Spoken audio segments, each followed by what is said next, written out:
محمد رسول الله. إن الحمد لله نحمده ونستعينه ونستغفره ونعوذ بالله من شرور أنفسنا وسيئات أعمالنا. من يهد الله فلا مضل له ومن يضلل فلا هادي له، وأشهد أن لا إله إلا الله وحده لا شريك له، وأشهد أن محمدا عبده ورسوله. أما بعد، فإن أصدق الحديث كتاب الله تعالى، وخير الهدي هدي محمد صلى الله عليه وسلم، وشر الأمور محدثاتها، وكل محدثة بدعة، وكل بدعة ضلالة، وكل ضلالة في النار. ثم أما بعد. Falënderimet të takojnë Allahut të madhëruar, atë e falenderojmë, prej tij ndihmë dhe falje kërkojmë, atë që udhëzon Allahu nuk ka kush që e humb, dhe atë që Allahu e lën në humbje nuk ka kush që e udhëzon. Dëshmojmë se nuk ka të adhuruar me të drejtë përveç Allahut, dhe dëshmojmë se Muhamedi sallallahu alaihi wasallam është robi dhe i dërguari i tij. Të nderuar vëllezër, një mësim shumë të rëndësishëm që na e jep jeta, e cilin njëkohësisht e konfirmon edhe Kur'ani famadh. Është mësimi se jeta jonë funksionon simbas një rende, simbas një rregulli, të cilin e ka parapa krijuesi i gjithësisë. Edhe ai rend, ai ligj i jetës është i aplikueshëm për të gjithë. Asnjë njeri prej se ekziston bota e derisa të ekzistojë bota, nuk mundet me thonë unë si nënshtrojmë ligjet të Zotit, që është ligji i sprovës. E sprova realisht është e mirë. Edhe do të me e kuptu, sprovën do të me e kuptu si mundësi. Allah i madhruar për me tregu se të gjithë pa përjashtimi nënshtrojnë këti ligji, thot, wa nablukum bil khairi wa sharri fitna. Ne ju sprovojmë, ju qesim në sprovë, pa dyshim, edhe me të mirë, edhe me të keqe, edhe me të këndshme, edhe me të pakëndshme. Nga njerë dikush me ndonë se vetëm ato të këqijat, vetëm ato të dhimbshmet janë sprova. Smundja, skamja, varfënia, frika e të ngjashme, jo, nuk janë vetëm ato. Edhe mirëqenia është sprovë. Por në këto dy lloj sprovave, në të këndshmet edhe të pakëndshmet, njeriu duhet të gjendet me reagimin adekuat edhe të përshtatshëm. Të këndshmet, njeriu duhet me kon falëndërues edhe mirënjohës. Të pakëndshmet duhet me kon i durueshëm, po i durueshëm nuk do të thotë që duhet me qenë pasiv edhe mos me u mundu me dalë prej krize dhe prej situate. Në të vërtetë secila sprovë, pas secilës sprovë, Allah i madhruar e ka mshef nga një shpërblim, nga një mirësi, nga një dhuratë. Pa e kalu sprovën, atë dhuratë dhe atë mirësi nuk mundesh me e marë, por nëse e kalon, atëherë je faqebardh para Allahut fuqiplot, po njëkohësisht je faqebardh edhe në jetën e kësaj bote, edhe je fitimtar me shpërblimin të cilin Allahu i madhruar e ka përgadit për të sprovuarit. Pse na sprovon Allahu kur ai na besojmë bindshëm se është i gjithdijshëm, dhe gjithdia e tij nënkupton edhe dijen paraprakje të gjanave. Pra Allahu i madhruar i din gjanat që kanë me ndodh. Edhe gjithmonë i ka ditë edhe ato që kanë me ndodh, për arsye se ai lejon me ndodh, ai cakton me ndodh. Atër pse me na sprovu Allahu fuqiplot, nëse Allahu e din se filani ka me qenë njeri i mirë, dërsa një filan tjetër s'ka me qenë njeri i mirë. Njoni ka me qenë besimtar, njoni s'ka me qenë. Pse sprovat? Për me dëshmu se Allahu i madhruar me gjithate, krahas asaj që është i urtësia e tij është e mrekullueshme, është edhe i drejtë. Dhe secilin e trajton me gjykimin e tij me maksimumin e drejtësisë, ndërsa kur vjen pyetje mirësia, kalimi me sukses i provimit të sprovave të ndryshme të jetës, aty pastaj Allah i madhruar njerëzit i trajton për te i drejtësisë së tij, i trajton me mirësinë edhe me mëshirën e tij. Kështu që kur vjen puna që dikush me dhon llogari për një gabim që e ka bë, ai do të trajtohet me drejtësi nëse Allahu nuk vendos me e fal. Ndërsa tjetri kur e ka bën një punë të mirë, ai do të trajtohet me mirësi edhe me mëshirë, ashtu që do të shpërblet me shumë fishin e asaj që e ka meritu. Në të gjitha këto mënyra, Allah i madhruar na thret që të gjindemi pikrisht aty ku Allah i madhruar është i kënaqur me na pa, edhe që të veprojmë pikrisht atë që Allah i madhruar është i kënaqur që ne ta veprojmë.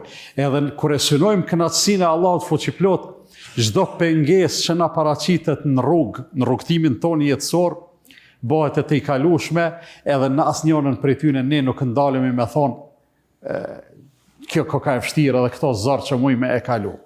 Për atë arsye besimtari kur e ka të qartë synimin e vet, që me arrit shpëtimin, me arrit kënaqësinë e Zotit, e kështu me radhë kur e ka të qartë një gjatë tillë, kur një pengesë nuk i duket e pakalueshme. Sprovat janë ligj, sikur të ishin dëshmi se Allahu atë që e sprovon nuk e dan, sikur të ishin dëshmi, Allahu nuk do t'i sprovon të pejgamberët.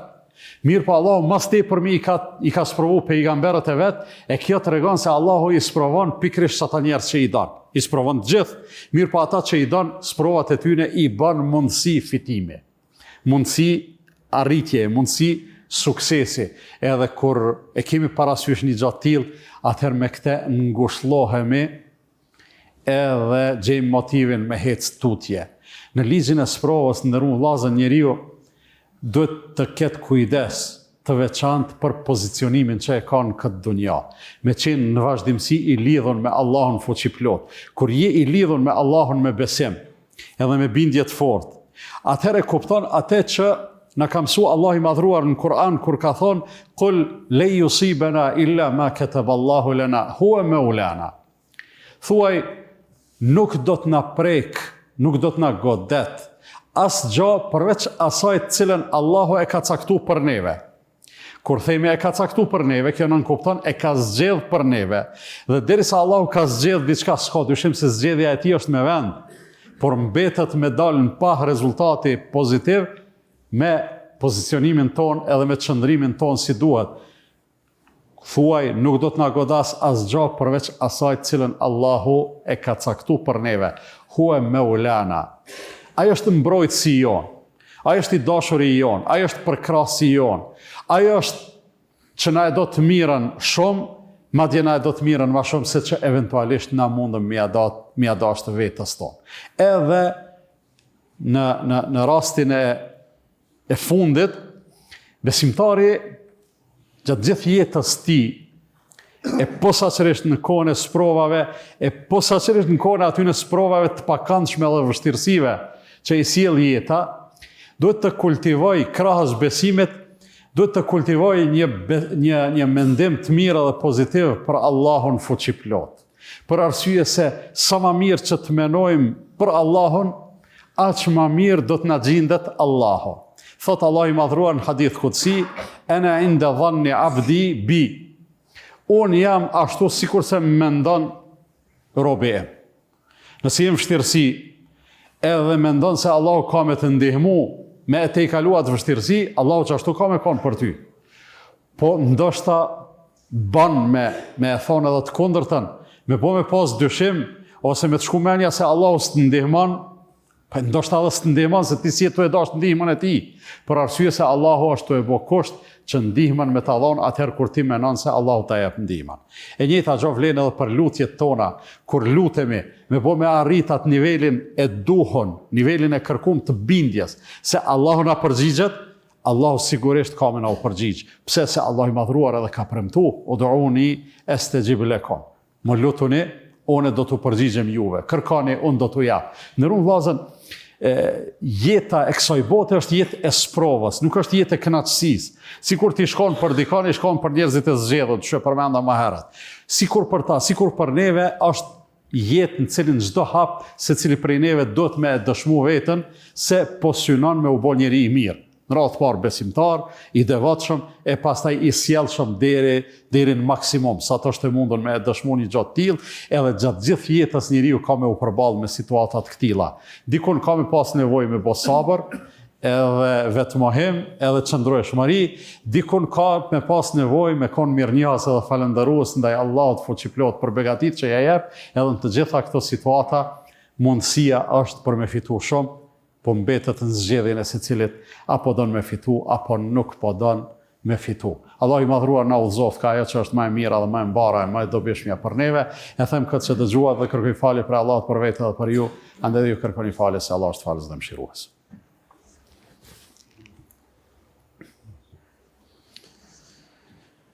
Alhamdulillah, wassalatu wassalamu ala rasulillah.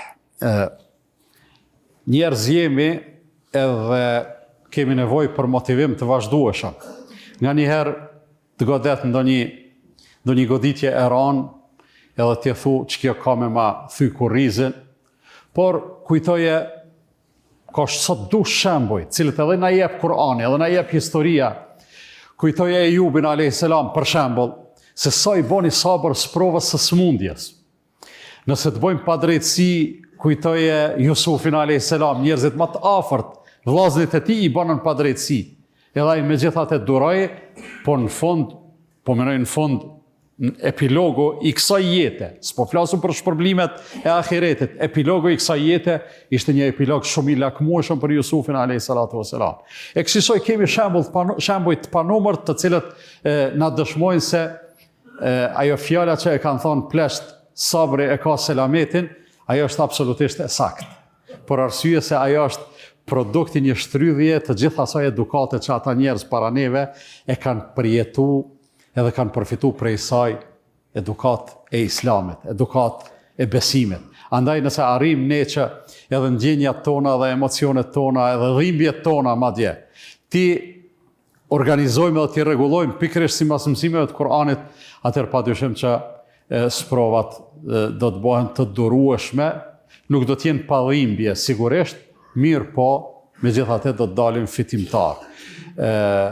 Ka keni hyrë në xhami, e keni pasë, e kemi përgatit një skaj të xhamis për shkak të aksionit që e kemi organizuar sot për dhurimin vullnetar të Gjakut. Këta vllazërit tonë prej qendrës së transfuzionit të Gjakut kanë ardhur, sikurse vinë çdo herë pa përtesë, për arsye se janë në shërbim të shëndetit publik, për çka meritojnë të falenderohen edhe të lutemi për ta. Ndërsa sot kush ka mundësi, gjendje të mirë shëndetësore, s'ka dhënë moti gjak, e ka moshën prej 18 deri në 65 vjeç, as më i ri, as më i vjetër, s'ka ndonjë pengesë tjetër, bëni mirë të përgjigjeni thirrjes për këtë aksion, për arsye se ai gjak e dim sikur edhe çdo pamirësi tjetër, në radhë të parë pranohet prej Allahut fuqiplot, mirë pa ai gjak gjithçysh dikujt i dhurohet, dikujt i jipet. E nuk i jipet dikujt që s'ka nevojë, po i jipet dikujt që është në hall, dikujt që është smut, dikujt që mbas edhe jetën mundet me e pas në rrezik, kështu që nuk di të ketë për ata që kanë mundësi diçka më të garantuar si bamirësi se sa dhurimi i Gjakut në këtë rast, prap mbetet vullnetare. Kush s'jep, as nuk korritet, as nuk hin gjuna, po kush jep brenda mundësive, me lejen e Allahut fiton shumë. E kam edhe një lajmërim para se të përfundojmë, nesër ka organizim të një tribune në xhaminë e Zallit, pra në xhaminë e madhe këtu në Mitrovicë, me rastin e shënimit të ngjarjes së Isras edhe Mi'rajit, duke qenë se është e shtune, për një pjesë të madhe është ditë pushime, ftoheni që të merrni pjesë me familjet tuaja, dëgjoni ndonjë fjalë të mirë, për arsye se aty do të ligjërohet prej disa hoxhallarëve të përgatitur, të cilët do t'i kemi musafir kësaj radhe nga jashtë Mitrovica, e kështu që prezenca e juaj sigurisht që organizimin do ta bëj më madhështor. إن الله وملائكته يصلون على النبي يا أيها الذين آمنوا صلوا عليه وسلموا تسليما اللهم صل على محمد وعلى آل محمد كما صليت على إبراهيم وعلى آل إبراهيم إنك حميد مجيد وبارك على محمد وعلى آل محمد كما باركت على إبراهيم وعلى آل إبراهيم إنك في العالمين حميد مجيد اللهم أعز الإسلام والمسلمين وأذل الشرك والمشركين وانصر من نصر الدين واخذل من خذل المسلمين اللهم من أرادنا والإسلام والمسلمين بسوء فرد سوءه وكيده على نحره وأشغله بنفسه واجعل تدبيره تدميره يا رب العالمين اللهم ردنا والمسلمين جميعا إلى الإسلام ردا جميلا اللهم آت نفوسنا تقواها وزكاها أنت خير من زكاها أنت وليها ومولاها عباد الله إن الله يأمر بالعدل والإحسان وإيتاء ذي القربى وينهى عن الفحشاء والمنكر والبغي يعظكم لعلكم تذكرون وأقم الصلاة لا إله إلا الله لا إله إلا الله لا إله إلا الله محمد رسول الله